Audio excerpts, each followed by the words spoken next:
Mobile phone charging పెట్టుకుంటాం. ఏదో phone రాగానే ఏదో అంబానీ వీడియో కాల్ చేసినట్టు ఛార్జింగ్ ఇలా పీకేసేసి ఇది స్విచ్ కట్టావు. స్విచ్ కట్టుకోవాలి కదా, సాదరు స్విచ్ కట్టుకొని వెళ్ళిపోతావు.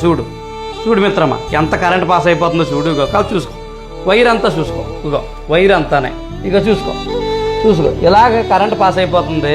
ఇంట్లోనేమో ఈ వైర్ ఏమో కిందకు ఉంటుంది. ఇలాగా ఇంట్లోనేమో పిల్లలు అటు ఇటు తిరుగుతుంటారు. వాళ్ళకి ఏం తెలుస్తుంది పాపం, నోట్లో పెట్టేసుకుంటారు. అనకూడదు కానీ మిత్రమా, పిల్లలు చనిపోతారు. ఈ స్విచ్ కట్టుబడి నీ బద్ధకం వల్ల పిల్లలు చచ్చిపోతారు. చాలా ప్రమాదం. నోటికి వచ్చి కరెంట్ ఎలా వచ్చేస్తుందో. ఇప్పుడు ఛార్జింగ్ పెట్టుకున్న తర్వాత స్విచ్ కట్టేసుకోవాలి. కట్టుకోకపోతే కరెంట్ ఎలా పాస్ అవుతుంది, చాలా ప్రమాదం అన్నట్టు. పిల్లలున్న ఇంట్లో మరీ ప్రమాదం. వాళ్ళకి ఏం తెలుస్తుంది, అటు ఇటు తిరుగుతారు, సరదాగా నోట్లో పెట్టేసుకుంటారు. మనం చూస్తే ఓకే, చూడకపోతే పిల్లలు మనకు దూరం అయిపోతారు. అది చాలా బాధ. అది ఈ వీడియో మీ ఫ్రెండ్స్ అందరికి చేరి చాలామంది ఇలాగా చేస్తున్నారు. నేను చూశాను.